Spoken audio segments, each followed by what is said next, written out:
Class 12th, stop scrolling. भाई mid term season आ गया है and I am pretty sure कि अभी तक आपने इंग्लिश की बुक को खोलकर भी नहीं देखा होगा।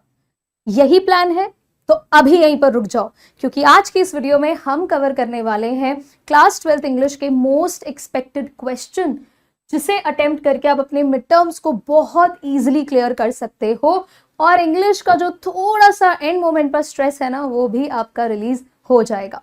Hello my amazing students, welcome to Science and Fun Education. I am Deepika, your English educator और आज हम कवर करने वाले हैं class 12th English literature portion के most expected questions. I know आपके मन में ये सवाल आ रहा होगा कि मैम सिर्फ लिटरेचर पढ़कर तो 80 on 80 इंग्लिश में नहीं आ सकता है। कोर्स आई नो कि आपके पास राइटिंग सेक्शन भी है, आपके पास रीडिंग सेक्शन भी है एंड स्टेट बोर्ड वालों के पास तो थोड़ी बहुत ग्रामर भी आ जाती है। तो उनके लिए क्या यहाँ पर अब सजेशन है? तो भाई आप वीडियो को पूरा तो देखोगे, आपको तब मिलेगा कि किस तरह से इन सभी एरियाज पर भी मैं बात करूंगी और इनके कुछ इंपॉर्टेंट क्वेश्चंस भी मैं आपको सजेस्ट करूंगी। लेकिन हम शुरू करने वाले हैं लिटरेचर के इन चैप्टर्स के साथ और मान के चलते हैं कि भाई क्योंकि मिड टर्म्स हैं, there is no fixed syllabus, हर स्कूल में अलग अलग चैप्टर्स के कॉम्बिनेशन को बनाकर एग्जाम में पूछा जाता है।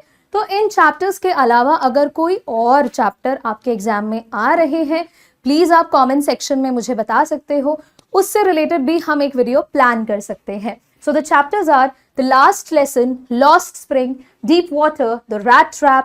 पोएम्स में है हमारे पास my mother at 66, keeping quiet, a thing of beauty, और हमारे पास विस्तास बुक से है the third level, the tiger king, journey to the end of the earth. ये सभी चैप्टर्स आज की इस वीडियो में कवर होंगे। तो हम शुरू करते हैं सबसे पहले क्वेश्चन के साथ, और वो हमारा कौन सा टाइप है भाई? हम आपको सबसे पहले कराएंगे शॉर्ट आंसर टाइप क्वेश्चन, क्योंकि आपको पता है लिटरेचर में हमारे पास वैरायटी रहती है। We have short answer type, we have extract based questions और साथ ही साथ हमारे पास होते हैं लॉन्ग आंसर टाइप, तो वो भी हम डिस्कस करेंगे। लेकिन इतनी जल्दी नहीं, क्वेश्चंस करने से पहले एक छोटा सा काम आपको भी करना है। सबसे पहली जो रिक्वायरमेंट है वो ये कि आपने अपनी एनसीईआरटी यानी कि आपकी जो बुक्स लगी हुई है ना लिटरेचर को, लाइन बाय लाइन पढ़ना है। Read literature line by line. चलो मान के चलते हैं कि आपके मन में ये आ रहा है कि नहीं मैम हमने नहीं पढ़ी लाइन बाय लाइन, इंग्लिश पढ़ने का इतना टाइम नहीं था। कोई बात नहीं, अगर आपने ये नहीं किया है तो अब आपको मैं एक ऑप्शन दे रही हूं। अगर आपने लाइन बाय लाइन चैप्टर्स या पोएम्स को नहीं पढ़ा है, वैसे तो देखो पोएम्स को बिना लाइन बाय लाइन पढ़े तो ज्यादा फायदा होगा नहीं, लेकिन लेट्स से कि आपने नहीं किया है तो आप कवर करो इन सभी चैप्टर्स की समरी। अगर पोएम्स हैं तो आप उनके सेंट्रल आइडिया को रिवाइज करोगे। उसके बाद बिना थीम और बिना कैरेक्टर स्केच करे आपको अपने एग्जाम हॉल में जाना ही नहीं है। ये मैंडेटरी कुछ पॉइंट्स हैं जिनका आपको ध्यान रखना है। बिना ये करे तो आप समझ लो कि मेजर रिवीजन का जो पोर्शन रहता है ना वो अधूरा है। तो ये आपको करके जाना है। अब जो क्वेश्चंस मैं कराऊंगी क्लास में आज इस वीडियो में, उससे आपको हेल्प मिलेगा कि क्या वैरायटी आप एक्सपेक्ट करते हो। जितने भी PYQs आपके रहे हैं या रिसेंट अभी बच्चों के एग्जाम्स हुए हैं, वहां से एक कलेक्टिव आइडिया ड्रॉ करके इन क्वेश्चंस को मैंने चूज किया है, तो ये आपको हेल्प करेंगे फॉर योर रिविजन। तो एक बार अगर आपने इस वीडियो को देख लिया तो आपको थोड़ा बहुत आइडिया हो जाएगा कि यस हमें इस तरह से अपने आंसर्स को स्ट्रक्चर करना है, ऐसे हमें अपने क्वेश्चंस एक्सपेक्ट करने हैं। तो देखो सबसे पहला क्वेश्चन हमारे पास क्या है? सबसे पहला क्वेश्चन है, in the last lesson how does Franz's attitude towards French change on the day of the final lesson? Now you know the theme of the chapter. आपको थीम पता है ना, तो बस कोई भी शॉर्ट आंसर टाइप हो, कोई भी लॉन्ग आंसर टाइप हो, बहुत इजीली आप अटेम्प्ट कर जाओगे। और ये तो सबसे प्यारा चैप्टर, आपको पता है इसमें लैंग्वेज पर कितनी बात हुई है, इसमें लिंग्विस्टिक शॉविनिज्म पर कितनी बात हुई है, कैसे लैंग्वेज का लॉस एक्चुअली में फ्रीडम एंड आइडेंटिटी के लॉस को रिप्रेजेंट करता है। अगर ये बातें आपको पता है, फिर आपके लिए दिस आंसर और you can say that this question will be a piece of cake. ये कोई बहुत बड़ा सवाल नहीं है, तो बहुत प्यारे तरह से आप इसका आंसर करोगे। फ्रांस अर्लियर टुक, हमें पता है शुरू में फ्रांस ने फ्रेंच को बहुत हल्के में लिया है ना, उसका एक इनडिफरेंट एटीट्यूड हमें देखने मिला। फ्रांस का कैसा एटीट्यूड हमें देखने मिला? एक इनडिफरेंट एटीट्यूड हमें देखने मिला। तो ये भी आप लिख सकते हो। और ये एंड में नहीं था, ये इनिशियली हमने उसको इस तरह से बिहेव करते देखा, as he was not interested in his studies. उसको पार्टिसिपल्स प्रिपेयर करके आने को कहा गया था, पर वो नहीं कर आता है, बहुत लाइटली लेता है। एंड ये चैप्टर जो है ये लैंग्वेज इम्पोजिशन की बात करता है कि किस तरह से एल्सेज लोरेन के उस स्पेस में जर्मन इम्पोज कर दी गई थी बाय प्रशियंस, अगर आपको याद हो। Now on the last day when he realized it would no longer be taught, अब जिस दिन ये बात पता चलती है फ्रांस को कि भाई no more French will be taught in the schools of Alsace and Lorraine, वहां पर ही realize कि यार देखो अब तो पढ़ाया नहीं जाएगा, तो उसको होता है रिग्रेट। और यहां से हमारे पास आता है theme of regret, another important aspect. अगर हम इस चैप्टर की बात करें, पूरे चैप्टर में प्रेवलेंट दिखेगा, फ्रांस को भी रिग्रेट होता है, वहां पर जितने भी विलेजर्स थे उनको रिग्रेट होता है, एवरीबडी वॉज देयर, है ना। और फ्रांस को भनक भी लग जाती है कि बड़ा अनयूजुअल यहाँ का एनवायरनमेंट लग रहा है, बिकॉज बाकी दिन there used to be a lot of commotion, there used to be a lot of motion, hustle bustle, बहुत शोर है। लेकिन उस दिन everything was unusual because that day school was silent as Sunday morning, बिल्कुल जैसे संडे के दिन होता है। And his teacher M Hamel was dressed in a special attire, बहुत डिफरेंट कपड़ों में वो आए थे जो वो स्पेशल ओकेजन में पहना करते थे। और जब फ्रांस को समझ में आता है, पता चलता है कि एक्चुअल बात ये है, तो उसे बहुत रिग्रेट होता है अपनी केयरलेसनेस पर।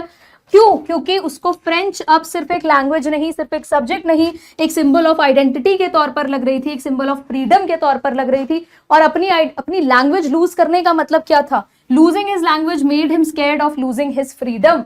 उसके समझ में आ गया था कि लैंग्वेज चली जा रही है, इसका मतलब फ्रीडम जा रही है और फॉरेन कंट्रोल उनके ऊपर इम्पोज किया जा रहा है। क्योंकि अब लैंग्वेज छीन ली जाएगी तो भाई बेसिक आपकी तो कल्चरल आइडेंटिटी ही चली जाएगी, आपकी इंडिविजुअल आइडेंटिटी ही चली जाएगी। तो क्वेश्चन जो है घुमा फिरा कर इस पर पूछा जाता है। Next question, why is it important that Lost Spring is narrated by Anis Jung instead of being told in a plain detached way?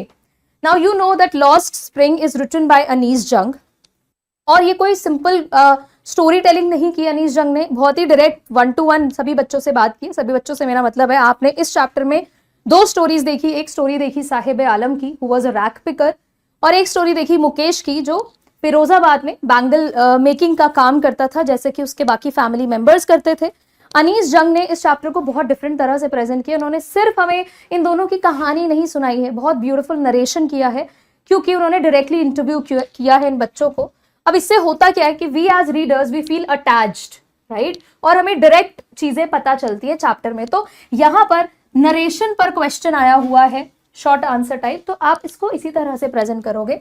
Anees Jung narrates real life stories of poor children, impoverished children भी आप लिख सकते हो। अनीस जंग ने गरीब बच्चों की, जो डेस्टिट्यूट्स हैं, उनके रियल लाइफ एक्सपीरियंसेस हमारे सामने रखे हैं।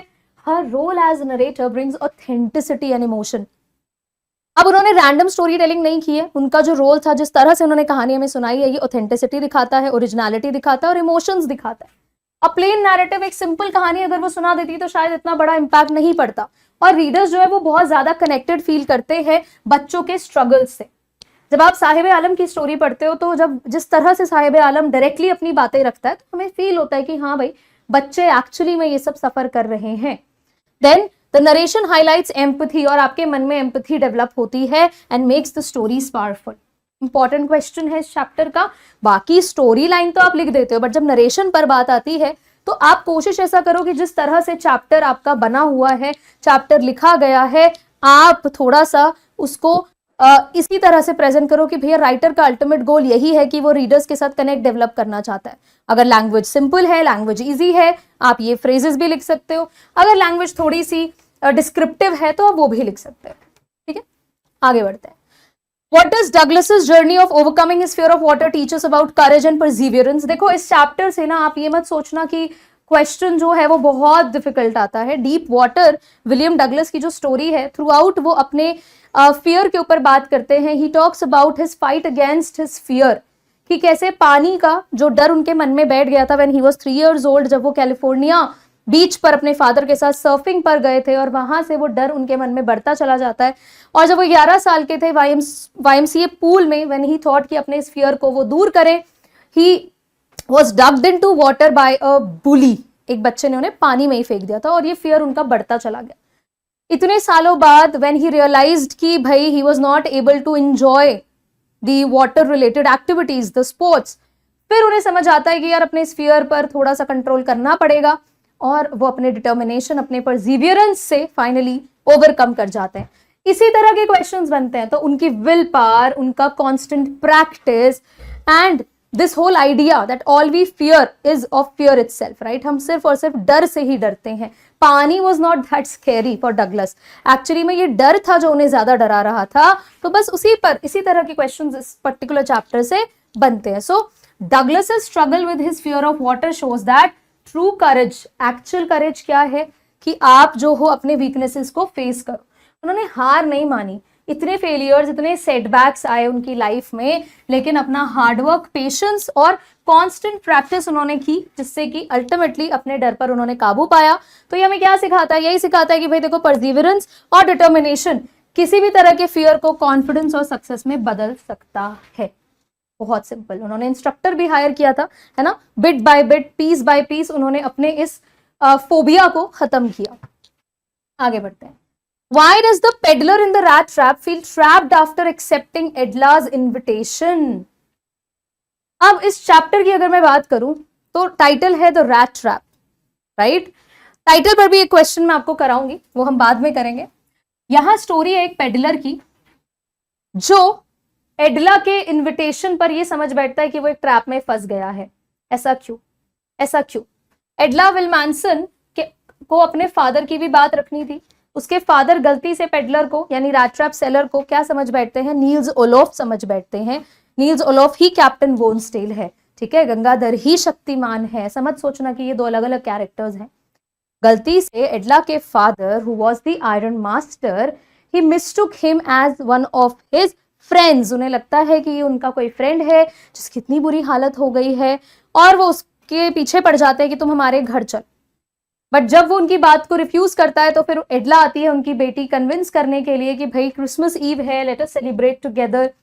अब जैसे ही वो हाँ बोलता है, because you know the rat trap seller was convinced कि चलो एटलीस्ट कुछ नहीं तो शेल्टर मिल जाएगी, थोड़ा सा, क्या पता ये मुझे गरीब समझकर कुछ पैसे ही दे दे। तो because of his greed he felt trapped. बस यही बात आपको प्रेजेंट करनी है। So the peddler feels trapped because he had stolen money. सबसे पहले तो उसने क्रॉफ्टर से पैसे चुराए होते, इफ यू रिमेंबर। सबसे पहला ट्रैप ही उसका वही था। वो 30 क्रोनोर्स ही उसके लिए बेट थे। इनिशियली वो जो 30 क्रोनोर्स थे वही उसके लिए बेट थे, वही उसके लिए ट्रैप का काम कर रहे थे। It lured him, it attracted him. और फिर उसके मन में क्या आ गया? एक डर पैदा हो गया कि अब अगर किसी को पता चलेगा तो वो मुझे पुलिस के हवाले कर देंगे। Now Edla's kindness made him ashamed of his lies। Edla का जो काइंडनेस था, जिस तरह से एडला ने उस पर ट्रस्ट दिखाया, कहीं ना कहीं उसे शर्म आने लगी अपने झूठ पर, और उसे ये समझ में आ गया कि वो एक ट्रैप में फंस चुका है अपनी ही गलती की वजह से। बिल्कुल वैसे ही जिस रैट ट्रैप के बारे में वो हमें इनिशियली थोड़ा सा ज्ञान दे रहा था, फिलॉसफी दे रहा था। So this shows how guilt and conscience can make a person feel caught. कि जरूरी नहीं है हर बार पुलिस ही आपको पकड़े, कई बार आप अपने गिल्ट और कॉन्शियंस के आगे भी आपको झुकना पड़ता है, वो भी आपको ब्लेम करती है। What is the description of the mother's ashen face reveal in My Mother at 66? Very important poem by Kamala Das. इससे आपको एक्सट्रैक्ट बेस्ड क्वेश्चंस भी बन सकते हैं। मैं बिल्कुल आपको सजेस्ट करूंगी कि आप एक्सट्रैक्ट बेस्ड क्वेश्चंस तो इस पोएम से प्रैक्टिस करके ही जाओ। ये बहुत ही इंपॉर्टेंट पोएम है आपके लिए, ठीक है। क्वेश्चन क्या बोला है कि भाई मदर को जब एशन फेस बोला तो ये क्या दिखा रहा है उनके बारे में। इस पर्टिकुलर पोएम में Kamala Das has shown a bold move by comparing her mother's face to ash, यानी कि एक कॉर्प से कंपेयर किया, एक डेड बॉडी से कंपेयर किया। कॉर्प डेड बॉडी को कहते हैं, ठीक है। So the description of the mother's ashen face, ashen face का मतलब है एश लाइक, ग्रेश कलर। जब ब्राइटनेस नहीं है, वो वाइटैलिटी नहीं है, वो एनर्जी नहीं है, तो क्या दिखा रहा है? उनकी वीकनेस, उनका old age and closeness to death. My mother at 66 क्या है? एक ऐसी एज की तरफ बढ़ रही है कमला दास की मदर कि अब कभी भी, देखो ह्यूमंस आर मॉर्टल, ये लाइन याद रखना, ह्यूमंस आर मॉर्टल। ह्यूमंस का जो एग्जिस्टेंस है अर्थ पर वो कोई परमानेंट तो है नहीं, है ना। तो भाई आज नहीं तो कल कभी ना कभी तो डेथ आनी ही आनी है। तो यहाँ पर जो इनका एशन फेस है वो उनकी वीकनेस, उनका ओल्ड एज, उनका पेल फेस, उनकी क्लोजनेस टू डेथ, उनके अप्रोचिंग डेथ को दिखा रहा है। The poet compares her pale face, pale होता है येलोइश कलर, कहने का मतलब ये जब वो ब्राइटनेस फेस से चली जाती है वो विगर आपके फेस से चला जाता है, VIGOUR, विगर। और किससे कंपेयर किए? कॉर्प से, डेड बॉडी से, revealing her deep fear of losing her mother, जो कमला दास का डर दिखा रहा है कि भाई मेरी मदर अब मुझसे कभी भी दूर जा सकती है। पेन ऑफ सेपरेशन हम इस पोएम से देख रहे हैं। I hope you all are writing all these points, ये जो मैं बोल रही हूँ, pain of separation. It highlights the painful reality of ageing. क्या दिखा रही है ये पोएम? एजिंग कितना पेनफुल होता है, and the bond between parent and child, ये हमें इस चैप्टर से, इस पोएम से देखने मिलता है। Where separation feels unavoidable yet emotional. ऐसा नहीं है कि हमें या पोएट को ये बात नहीं पता कि ये दिन कभी नहीं आना है, डेफिनेटली आना है, बट ये जो पेन है, ये जो थॉट है, ये कितना ज्यादा इमोशनल है, कितना ज्यादा स्ट्रेसफुल है, कितना ज्यादा पेनफुल है। इनफैक्ट इस पोएम में ना जो आपके पास लास्ट वाली लाइन है, See you soon अम्मा एंड शी स्माइल, जो ये 3 बार रेपिटेशन है ना, smile and smile and smile, ये जरूर प्रिपेयर करके जाना कि भाई ये क्यों है। अब आपको पता होगा कि smile and smile and smile क्यों बोला था, because she didn't want to express her sadness, her worries to her mother, और ये उनकी एक फेक स्माइल थी, राइट। वो रियलिटी में इतनी खुश नहीं थी अपनी मदर से पार्ट होकर, सेपरेट होकर। देन सी यू सून अम्मा, ये जो लाइन है ये कहीं ना कहीं एक होप दिखाती है पोएट के एंड से, that she is expecting to see her mother again, कि बाद में फिर कभी जब वो दोबारा आए उस जगह तो अपनी मदर को देखें। तो सैडनेस के साथ साथ there is some hope as well. Clear? चल, in keeping quiet why does the poet talk about fisherman not hunting whales? क्या बोल रहे हैं इस पर्टिकुलर पोएम में? पोएट ने why does he talk about, I mean poet जो है वो ये क्यों बोल रहे हैं कि फिशरमैन नॉट हंटिंग व्हेल्स? देखो, कीपिंग क्वाइट पोएम में आपको एक वर्ड याद रखना है, वो वर्ड है सेल्फ इंट्रोस्पेक्शन। ठीक है, चैट पर लिख दो, जल्दी से कमेंट्स भर दो, सेल्फ इंट्रोस्पेक्शन। अगर ये वर्ड आपको पता है आपका काम बन जाएगा। पूरी पोएम में Pablo Neruda wants us to do a self analysis कि भैया let's not move our arms so much. Arms pun है, आर्म्स यानी obviously he wants us to stop our activity. कौन सी एक्टिविटी? डिस्ट्रक्टिव एक्टिविटीज, जिससे हम nature को, fellow humans को नुकसान पहुंचा रहे हैं। ये एक एग्जॉटिक मोमेंट होगा, एक ऐसा मोमेंट होगा जो सडन स्ट्रेंजनेस लाएगा, क्योंकि इससे पहले ऐसी स्टिलनेस कभी भी देखी नहीं गई होगी। और अगर मैं आपसे कहूं कि आप पोएम्स की टोन पर भी थोड़ा सा ध्यान देना, तो कीपिंग क्वाइट पोएम में आप देखोगे पहली लाइन जब पोएट बोलते हैं कि नाउ, एग्जैक्ट तो मैं नहीं बोल रही हूँ बट बहुत ही कमांडिंग सी टोन है कि I count up to 12 and will all keep still, will all be quiet, right. तो ये कमांडिंग टोन है, और उसके बाद वो इस एक इंडिविजुअल स्टिलनेस को किस तरह से यूनिवर्सल लेवल पर प्रमोट करते हैं कि अगर सब अपनी डिस्ट्रक्टिव एक्टिविटीज रोक दे तो ह्यूमन काइंड जो है वो बेटर हो जाएगा। अब यहां पर जब उन्होंने बोला है कि फिशरमैन जो है वो वेल्स को हंट नहीं करेंगे, ये एक्चुअली क्या इमेज है? ये दिखा रहे हैं कि ऐसे लोग जो दूसरों को नुकसान पहुंचाते हैं, इस साइलेंस के मोमेंट में वो भी अपने सारे डिस्ट्रक्टिव एक्टिविटीज को बंद कर देंगे। ऐसे ही सॉल्ट गैदरर वाला जो पॉइंट है, प्लीज रिमेंबर दैट कि भाई जो लोग इस लूप में खुद के लिए ही हार्म क्रिएट करते हैं, खुद को ही डैमेज करते हैं, उनकी भी बात यहां पर बोली है पोएट ने कि इस स्टिलनेस और साइलेंस के मोमेंट में even that person will stop harming his own self, okay, himself. Now when the poet talks about fisherman not hunting whales, जब पोएट ये बात करते हैं वो क्या कह रहे हैं? एक्चुअली में यहाँ पर फिशरमैन की हंटिंग पर पॉइंट आउट नहीं किया जा रहा है। He wants to say that humans should pause and stop harming nature, कि भाई इस मोमेंट में, इस एग्जॉटिक मोमेंट में तो इंसान भी दूसरों को नुकसान पहुंचाना बंद कर देगा, एंड स्पेसिफिकली नेचर को। So it is a call for piece and coexistence. यहां पर पाब्लो नेरूदा प्रमोट कर रहे हैं दिस आइडिया ऑफ कोएग्जिस्टेंस, कि सब मिलजुल कर साथ में प्यार से रहें। ही इज प्रमोटिंग हार्मनी, है ना, प्रमोटिंग हार्मनी। इस तरह के आप कुछ एक्सप्रेशंस अगर सीख लो तो आपका काम बन जाएगा। By avoiding destruction, humans can live in harmony with other creatures. अगर आप नेचर को हार्म मत पहुंचाओ तो आप भी पेशेंस के साथ शांति से जी पाओगे। This moment of stillness reflects care. अब ये stillness का moment क्या दिखा रहा है? That you care for a fellow humans, fellow creatures, kindness, responsibility towards the environment and living beings. क्योंकि जितने भी एग्जाम्पल लिए, इमेजरी जो, आई मीन इमेजेस जो लिए हुए हैं वो वेल्स एंड फिशरमैन, तो नेचर से कनेक्टेड है, इसलिए आप इस क्वेश्चन का आंसर नेचर के रिस्पेक्ट में ज्यादा करोगे। Clear? चल, how does John Keats suggest that beauty gives strength in difficult times in a thing of beauty? A thing of beauty is a joy for ever. यही पूरी poem का idea है, central idea यही है। John Keats कहते हैं कि देखो, beauty lies in the eyes of the beholder, देखने वाले के ऊपर है कि उसके लिए क्या ब्यूटी है। मेरे लिए ब्यूटी कुछ और है, मेरे लिए ब्यूटी मेरे सारे एसएनएफ के स्टूडेंट्स हैं। तुम्हारे लिए ब्यूटी कुछ भी हो सकती है, कटरीना कैफ हो सकती है, कोई और एक्टर हो सकता है, कुछ भी हो सकता है, वो प्रॉब्लम नहीं है। जॉन कीट्स का मानना यह है कि ब्यूटी इंस्पायर्स अस। सिर्फ फिजिकल अपीयरेंस देखकर हम किसी को भी ब्यूटी नहीं बोल सकते exactly, but beauty stays there, you know, beauty inspires us throughout to live, to survive in this world. और ब्यूटी आपको नेचर में मिल जाएगी, ब्यूटी आपको लोगों के स्ट्रेंथ, उनके सैक्रिफाइसेस, उनके करेज में मिल जाएगा। इसलिए माइटी डेड भी जॉन कीट्स के लिए ब्यूटी है। तो हर एक चीज को उन्होंने ब्यूटी कहा है। And it brings Joy for ever, वो हमेशा हमें सुकून देती है।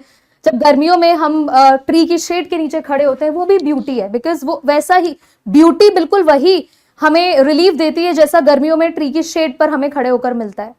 यही आइडिया है पूरा जॉन कीट्स का।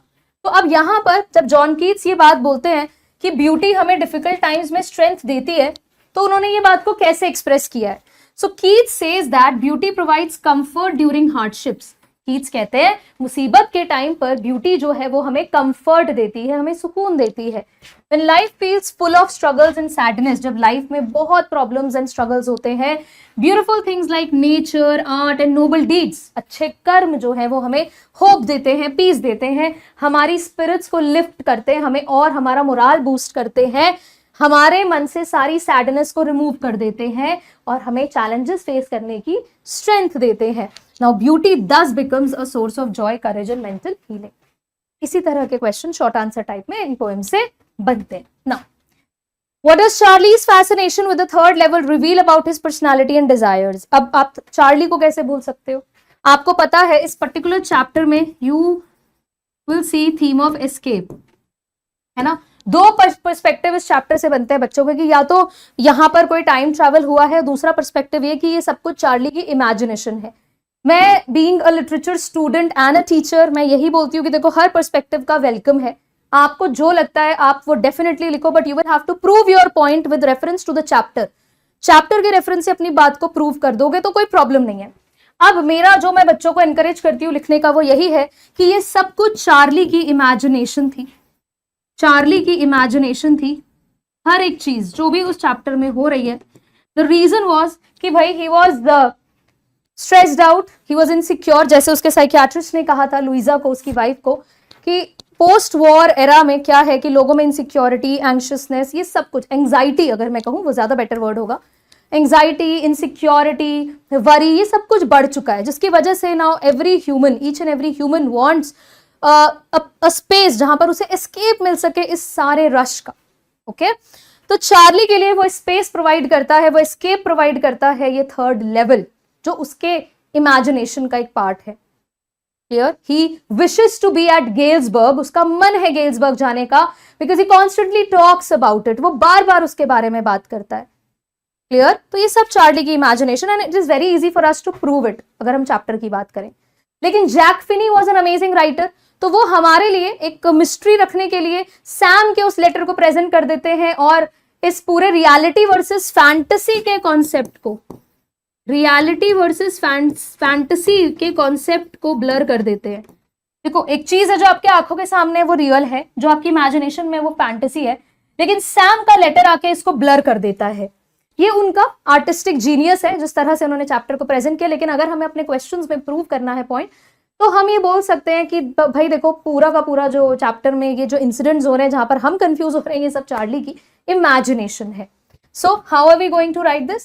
So Charlie's fascination, Charlie's this obsession with the third level shows his desire to escape. वो भाई अपनी मॉडर्न लाइफ के स्ट्रेस से escape चाहता था, बचना चाहता था। He longs for, यानी कि he wants a simple life, peaceful world, जहाँ लोग जो है वो किसी जल्दबाजी में नहीं है, there is no rush, सब प्यार से मिलकर रह रहे हैं। This reveals his imaginative nature, और ये क्या दिखाता है उसके कैरेक्टर के बारे में कि भैया he imagined a lot, और उसको सच में कितने कंफर्ट की जरूरत है। His wish to find the third level symbolizes his search for happiness and mental peace. वो जो थर्ड लेवल ढूंढ रहा है इधर उधर, ये सब क्या है? उसकी इच्छा है कि उसको पीसफुल स्पेस मिल जाए। आगे बढ़ते हैं। How does the unique story telling style in the tiger king increase its impact? Tiger king जिस तरह से नरेट की गई है बाय कल्कि, तो उसका स्टोरी टेलिंग का जो तरीका है वो बहुत डिफरेंट है। मतलब इसमें एनिमल क्रूअल्टी पर बात हुई है, लेकिन आपको ऐसा बड़ा सा भाषण या लेक्चर नहीं मिला है। उसमें यूज हुआ है सटायर, आपको मिलेगा ह्यूमर, आपको मिलेगी आयरनी, है ना। सटायर क्या होता है कि भाई जब आप किसी बहुत ही इंपॉर्टेंट सोशल क्रिटिकल इशू को ह्यूमर के साथ प्रेजेंट करते हो, हम उसे सटायर कहते हैं। और यहां पर कल्कि ने वही किया है। वो डेफिनेटली जो ब्यूरोक्रेट्स होते हैं, पावरफुल अथॉरिटीज होती है, उनके एक्शन को क्रिटिसाइज कर रहे हैं, एनिमल क्रूअल्टी को क्रिटिसाइज कर रहे हैं, लेकिन डायरेक्टली उन्होंने कुछ ऐसा नहीं बोला कि तुम गलत कर रहे हो। उन्होंने एक ह्यूमर के थ्रू, प्रतिबंधपुरम के किंग के एक्शंस के थ्रू, कि किस तरह से अपनी उस प्रोफेसी को गलत प्रूव करने के लिए जो भी उनके डेथ के रिगार्डिंग हुई थी, उन्होंने 100 टाइगर्स को मारने का प्लान बना लिया, राइट। सो ये एक कॉम्बिनेशन है सटायर, ह्यूमर एंड आयरनी का। तो जब स्टोरी टेलिंग स्टाइल पर बात हुई है, तो you will write about language, you will write about the literary devices involved, ये याद रखना। और ये आप ऑलमोस्ट हर चैप्टर के लिए प्रिपेयर करते चलना। सो the unique storytelling style of the Tiger King with humor, satire and irony makes the story interesting and impactful. ये तो एक कॉमन सी लाइनें आप लिख सकते हो। कोई भी लिटरेरी डिवाइस यूज हुआ हो, कोई भी स्टोरी टेलिंग टेक्निक यूज हुई हो, अल्टीमेटली उसका पर्पस क्या है किसी भी राइटर के लिए, कि स्टोरी जो है वो रीडर को अट्रैक्टिव लगे और एक इंपैक्ट उनकी लाइफ में डाले। Now the narrator मॉक्स the Kings arrogance. Satire का मकसद ही यही है कि आप किसी का मजाक उड़ा रहे हो, क्रिटिक डायरेक्टली गलत शब्दों से क्रिटिसाइज नहीं कर रहे हो, बट आप मॉकरी कर रहे हो। तो नरेटर जो है वो मॉक करते हैं किंग के इस एरोगेंट नेचर को, उसकी मूर्खता को, उसकी फुलिशनेस को, लेकिन साथ ही साथ एक मॉरल लेसन हमें भी दे जाते हैं about human pride, about hubris. Hubris might be a new word for you, ठीक है, hubris. This style keeps readers engaged. इससे क्या है, हम भी एंगेज्ड रहे, हमें भी जानना था अरे क्या होगा, अब क्या होगा। मेक्स देम लाफ, बीच में हंसी भी आई। स्तूका बॉम्बर वाला वो इंसिडेंट याद हो, अगर याद है तो बताओ जरा क्या था स्तूका बॉम्बर वाला, जरा मुझे बताओ कमेंट्स में। ये जो बात बोली गई थी स्तूका बॉम्बर वाली, ये किस सेंस में बोली गई थी? Yet also reflects on the serious theme of destiny and human limitations. देखो ये जो पर्टिकुलर चैप्टर है, it talks about the theme of fate and retribution. Retribution का मतलब क्या होता है? पनिशमेंट। तो ये चैप्टर जो है इस थीम पर तो है ही, फेट एंड रेट्रीब्यूशन पर। लास्ट टू लास्ट ईयर मुझे लगता है ये क्वेश्चन आपके किसी सैंपल पेपर में भी था, तो if you want to prepare it, go for it. Okay, चलो आगे बढ़ते हैं। How does journey to the end of the earth help students understand the seriousness of environmental issues. ये चैप्टर ही तिशानी दोषी ने प्रेजेंट हमारे सामने इसीलिए किया because she wanted to convey कि घर पर बैठकर ग्लोबल वार्मिंग पर डिस्कस करना, डिबेट करना बहुत ईजी है, पढ़ना बहुत ईजी है, बट इसका एक्चुअल इम्पैक्ट हमें ऐसी जगहों पर जाकर पता चलता है जैसे कि अंटार्कटिका। सो ये जो चैप्टर है ये एक आइडिया एक्सप्रेस करता है कि कैसे स्टूडेंट्स को एनवायरमेंटल इश्यूज के बारे में हमें अवेयर करना है। So this chapter makes students aware of how human actions affect nature by visiting Antarctica in Akademik Shokalskiy. Spelling लिखो जरा चैट पर, अकादमिक शोकाल्स्की की। लेट मी सी कमेंट्स में आप लोग क्या लिख रहे हो। एंड उसके बाद आपको पता है student on the ice programme में ये तिशानी दोषी भी गई थी। So they see the history of the planet and the damage caused by climate change and pollution, की पोल्यूशन क्लाइमेट चेंज की वजह से एग्जैक्ट क्या क्या इम्पैक्ट, क्या क्या चेंजेस आ रहे हैं। It helps them realise the importance of protecting the environment for the future. और इससे क्या होता है, इससे इंपॉर्टेंस समझ में आती है कि भाई कितनी नीड है नेचर को बचाने की। The journey becomes a lesson in responsibility towards saving our earth. इसमें ना कुछ चीजें जो आपको डेफिनेटली करके जाना है। जो फाइटोप्लैंक्टन, यस, फाइटोप्लैंक्टन वाला जो आइडिया, जो एग्जाम्पल प्रेजेंटेड है इस चैप्टर में, टू इंडिकेट कि जो स्मॉलर ऑर्गेनिजम्स है अगर हम उन्हें बचाते हैं तो अल्टीमेटली बड़े बड़े नुकसान से हम इस पूरे अर्थ को बचा सकते हैं। ये आपको प्रिपेयर करना है।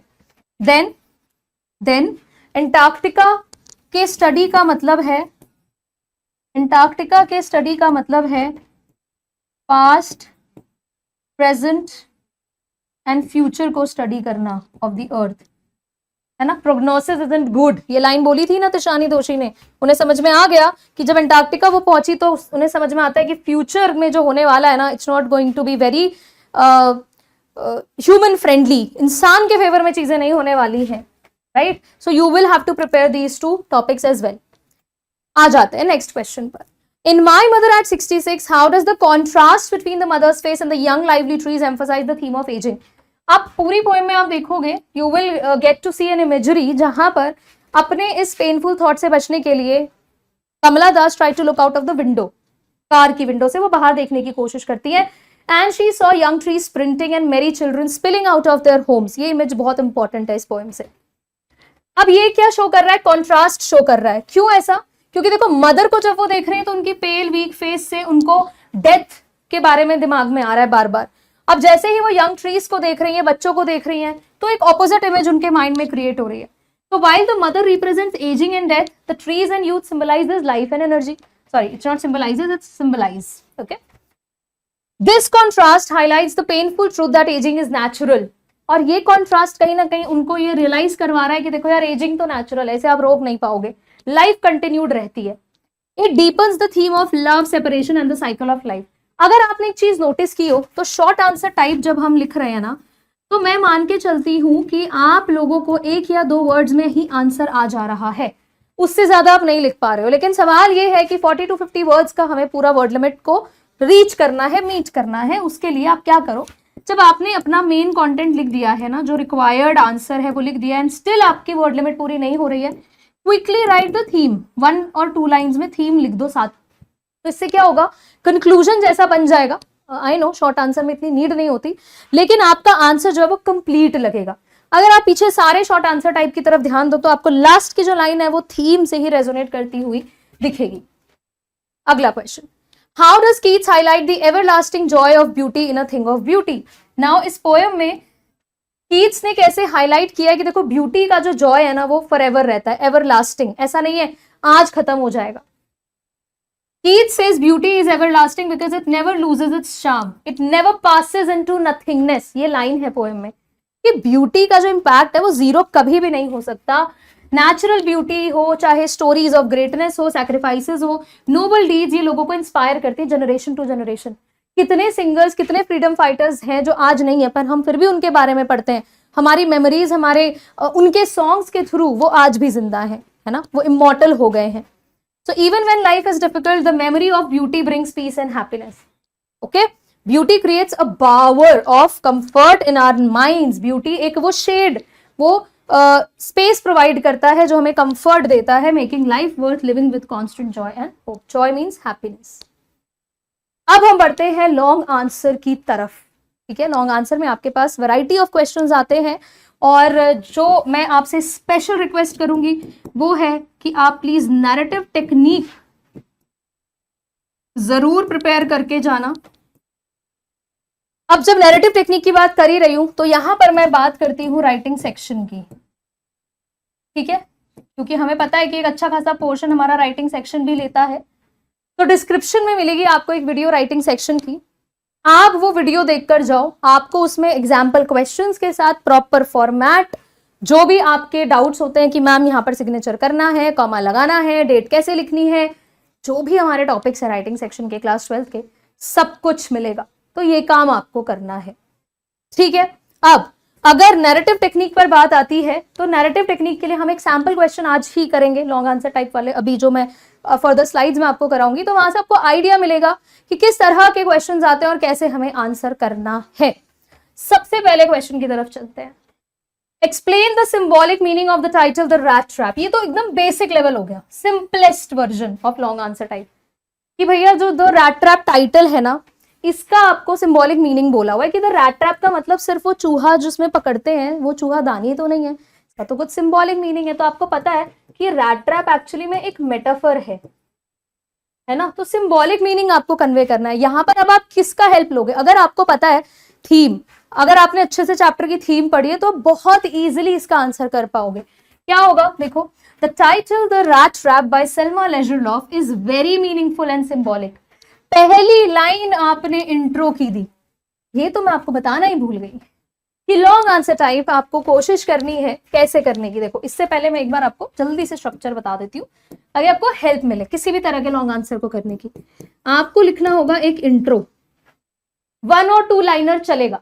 आपको लग रहा है कि उसके लिए मुझे डायरेक्टली क्वेश्चन से कंटेंट मिल जाएगा, आप क्वेश्चन से उठा लो। मान के चलो नहीं मिलता है तो आप यूज करो अपने चैप्टर की समरी और थीम का एक बढ़िया सा कॉम्बिनेशन, 2 लाइन का। मैं तो कह रही हूँ अपने बोर्ड एग्जाम से पहले पहले जितने भी सिलेबस के चैप्टर्स है ना उनकी एक इंट्रो लाइन बना लो सबकी कॉमन, ठीक है। और इंट्रो लाइन किससे मिलकर बनेगी, समरी और थीम का एक कॉम्बिनेशन लगाकर।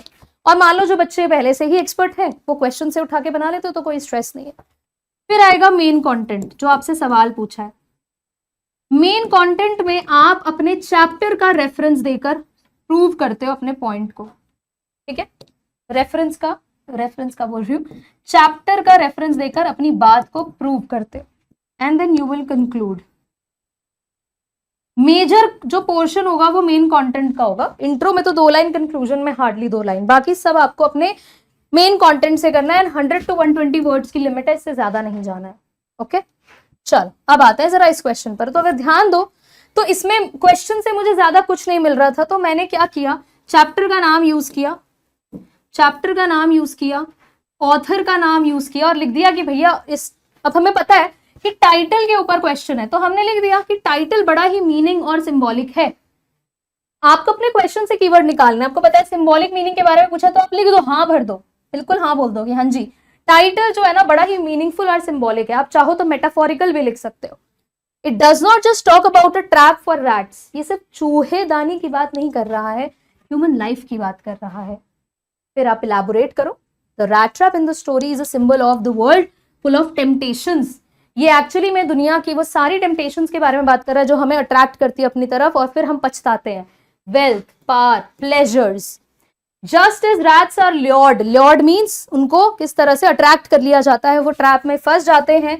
जैसे रैट को अगर आप चीज दे दो, आप अपने रैट ट्रैप में चीज लगाकर रखो तो देखो वो कैसे अट्रैक्ट होकर फंस जाते हैं। वैसे ही people are often caught in the trap of greed and selfishness, हम भी तो वही रैट हैं, हम भी फंस जाते हैं लालच में। The peddler himself feels trapped when he steals the money. अब सिर्फ इतनी कथा लिखकर काम नहीं चलेगा, you have to prove with reference to the chapter. Chapter में कौन फंसा था, द पेडलर। पेडलर की स्पेलिंग का खास ध्यान रखें, ठीक है, ई और ए का गड़बड़ मत करना, ई आता है पूरे में। अब आपने प्रूव कर दिया चैप्टर के रेफरेंस से। इसमें आप तिशानी दोषी का एक्सपीरियंस तो लिखोगे नहीं, right. So the peddler himself feels trapped when he steals the money. किससे चुराता है, क्रॉफ्टर से। कितने पैसे चुराता है, 30 क्रोनॉर्स चुराता है। बट लेटर एडला की काइंडनेस जो है उसे मदद करती है इस ट्रैप से बाहर निकलने में, जब वो लास्ट में क्रिसमस गिफ्ट, रिटर्न गिफ्ट देकर जाता है एडला को एक रैट ट्रैप, और वो 30 क्रोनॉर्स वापस देता है विद अ लेटर जिसमें उसने साइन किया होता है कैप्टन वोन्सटेल। अब बच्चों को लगता है उसने क्यों साइन किया, भाई उसको पूरी रिस्पेक्ट मिली है कैप्टन वोन्सटेल वाली, उसे रहने को जगह मिली है, उसको बिल्कुल अच्छे से ट्रीट किया गया है, खाना मिला है, कपड़े मिले हैं, तो वो भी एक कैप्टन जैसा बिहेव करके अच्छे इंसान के तौर पर वो एक रिटर्न गिफ्ट रख कर जाता है। ये क्वेश्चन भी इंपॉर्टेंट है, प्लीज प्रिपेयर इट। साइन वाला जो पार्ट था ना इसको प्रिपेयर करना कि why did he sign as captain von Stahle. अपना सिग्नेचर कर देता, रैट ट्रैप सेलर लिख देता, लेकिन he wanted to show the same respect, reciprocate the same respect जो उसे मिली थी।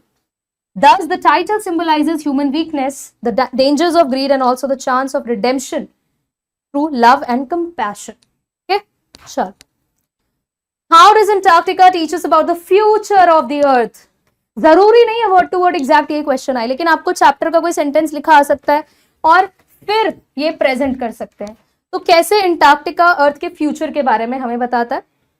Antarctica is one of the most unique and important places on earth.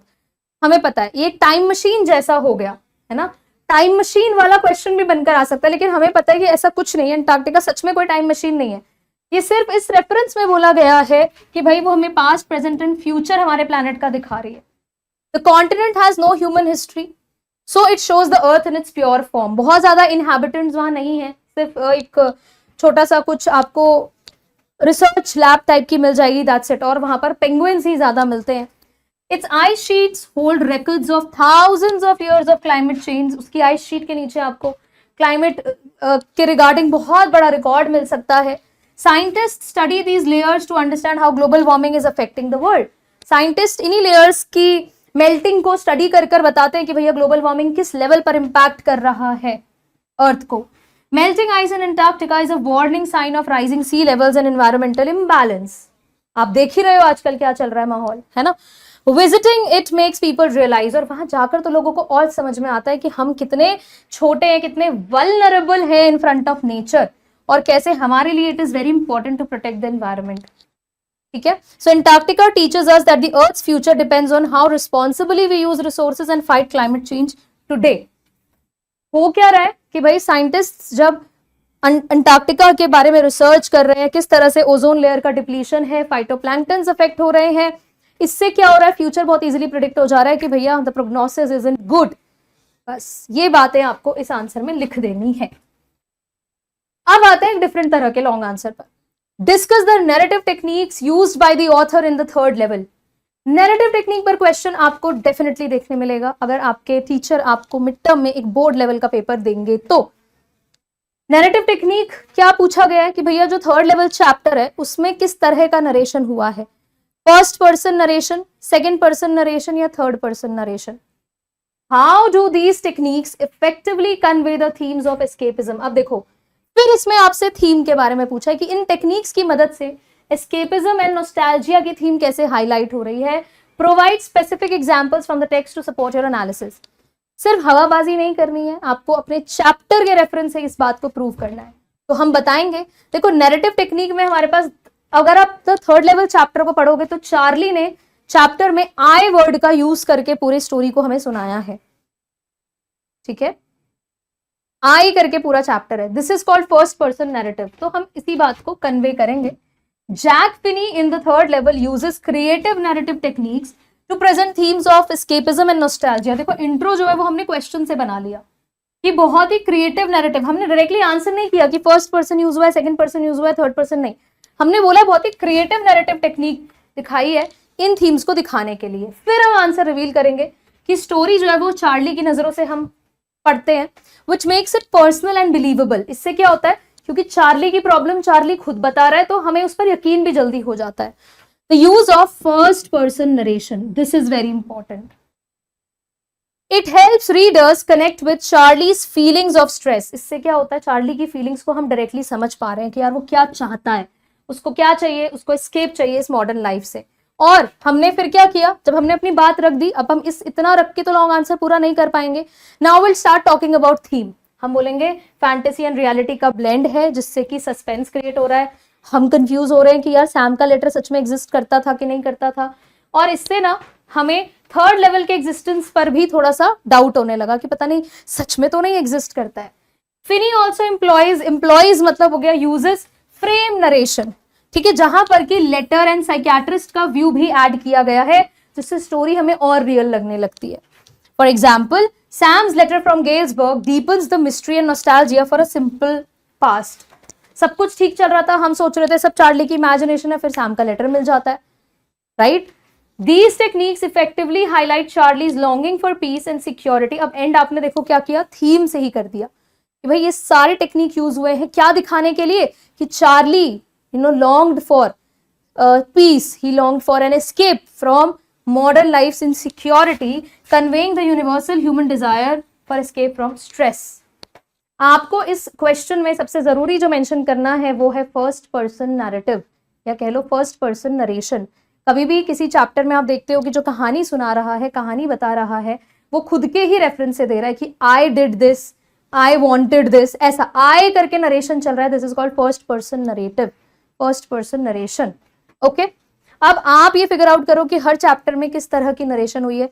Comments में मुझे जरूर बताना कि किस किस चैप्टर में, जो भी हम आज रिवाइज कर रहे हैं, किस किस चैप्टर में किस तरह का नरेशन है। क्लियर? चल अब जरा इस क्वेश्चन पर ध्यान दो, ये भी एक लॉन्ग आंसर टाइप की वैरायटी है। The king of Pratibandapuram was warned of danger from the 100th tiger and so he kills them in order to avoid dying. In his tiger killing fate he used दीवान at many places. अब दीवान का बहुत use हुआ था इस chapter में, वो बेचारा हर जगह जा रहा था और अपने महाराजा की बात को सुन रहा था। अब आप मान लो कि दीवान हो, आपको एक डायरी एंट्री लिखनी है और आप जो हो ना अपनी टेस्टमनी दे रहे हो कि यार मुझे बिल्कुल भी मन नहीं था ये सब करने का, लेकिन फिर भी मुझे करना पड़ा बिकॉज ऑफ एडमिनिस्ट्रेटिव लिमिटेशन, मेरा काम था वो, महाराज ने कहा है तो करना पड़ेगा। तो आप जो हो ना अपनी डायरी एंट्री कुछ इस तरह से शुरू कर दोगे। अब डायरी एंट्री सुनते ही सबसे पहले आपके दिमाग में आएगा मैम हमें तो फॉर्मेट ही नहीं पता, हम कैसे करें। तो आपको फॉर्मेट की इतनी चिंता नहीं करनी, अगर आपको सीधा लिखा यू में बिगिन लाइक दिस, डायरेक्टली शुरू कर दो जैसे बोला है वैसे। लेकिन फिर भी आपके मन में है कि नहीं डायरी एंट्री का फॉर्मेट तो एटलीस्ट होना चाहिए, तो आप कोई भी अपना जो बेसिक फॉर्मेट पढ़ा होता है, आपको पता है डायरी एंट्री में वेरिड फॉर्मेट्स होते हैं, कुछ स्कूल्स में डेट पहले लिखते हैं, कहीं पर टाइम लिखते हैं, तो आपके ऊपर है आप जैसे मर्जी शुरू करना चाहो। मैं आपको एक रेकमेंड कर सकती हूँ, अगर आपको ये फॉलो करना है तो आप ये कर सकते हो। आप सबसे ऊपर लिख दो डेट, लेट्स से कि अगर आज 28 है, ठीक है, तो आप जरूरी नहीं है TH लगाओ,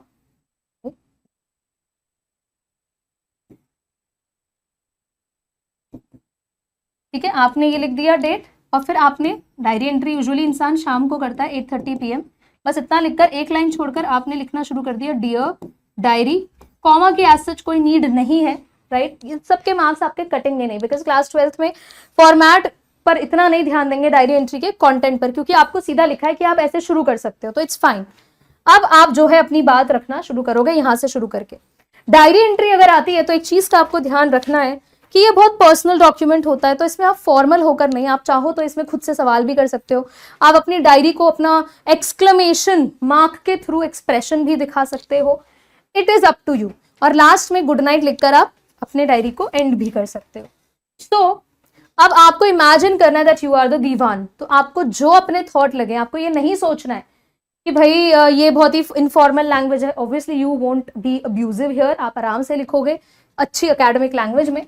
सो I knew his actions were reckless, अब दीवान बोल रहा है कि मुझे पता है उसके एक्शंस गलत थे, लेकिन मैं हेल्पलेस था उसकी जिद के आगे। As his dewan I was compelled, मुझे फोर्स किया गया था कि मैं टाइगर्स का अरेंजमेंट करूं, उसके सामने लाऊं, जबकि मुझे पता है कि इतने टाइगर्स हमारे किंगडम से ऑलरेडी खत्म हो चुके थे। So you can write whatever you wish to, ठीक है, आपको एज दीवान जो बोलना है आप बोलो। आप चाहो तो सारा ब्लेम टाइगर पर डाल दो, sorry not tiger, tiger king पर डाल दो, आप चाहो तो खुद का ब्लेम वहां पर इंक्लूड कर सकते हो, आपको जैसे मर्जी लिखना है। एंड लास्ट में just and it with a simple good night, ठीक है, गुड नाइट बोलकर आप एंड कर दोगे। तो ये इस तरह का स्ट्रक्चर भी आपके पास आता है लॉन्ग आंसर टाइप में। अब एक छोटा सा काम मैं आपको दे रही हूँ, मैंने जब पूरा आपको short answer long answer type writing section के बारे में भी बताया, I want you to solve some questions. अब ये सब कुछ कवर करने के बाद एक होमवर्क भाई आप सबको मिलना चाहिए। मैं ये अज्यूम कर रही हूँ कि आपने सब कुछ अच्छे से सुना, आपको समझ में आ गया, आपका एक क्विक रिविजन हो गया। अब बारी एक्सट्रैक्ट बेस्ड क्वेश्चन की, तो ये आपको एज होमवर्क करना है। ओहो पहले ही दिखा दिया तुमको मैंने, चलो कोई बात नहीं। ये एक्सट्रैक्ट बेस्ड क्वेश्चंस आपके लिए है होमवर्क। मैं आपको क्वेश्चंस दिखाती हूँ, ठीक है, और जो वैरायटी आपको क्वेश्चन की यहाँ मिली है आप देखोगे, इसी तरह से आपको आपके पोएम और इसी तरह से आपको आपके चैप्टर के एक्सट्रैक्ट बेस्ड क्वेश्चंस जो है एग्जाम में आ सकते हैं। तो ये एक्सट्रैक्ट बेस्ड क्वेश्चंस रहेंगे आपके लिए होमवर्क। अब आप बोलोगे मैम हम चेक कैसे करेंगे कि हमारा आंसर सही है या गलत, पहले मैं आपको क्वेश्चंस दिखा देती हूँ। फर्स्ट 2 क्वेश्चंस आर हियर, आप फटाफट से स्क्रीनशॉट ले लो। उसके बाद सेम एक्सट्रैक्ट के 2 क्वेश्चंस और हैं, ये भी स्क्रीनशॉट ले लो। उसके बाद 5th पार्ट इसका ये रहा, again take a screenshot, and the last part is here. अब आप बोलोगे मैम हम तो कर लेंगे बट आंसर, तो उसके लिए डिस्क्रिप्शन में आपको मिलेगा टेलीग्राम ग्रुप का लिंक, जहां ये PDF अपलोड होगी विद आंसर्स, और इससे आपको हेल्प मिल जाएगा कि भाई चलो आपने भी कुछ अटेम्प्ट किया, और साथ ही साथ आपका एक इवैल्यूएशन भी हो जाएगा।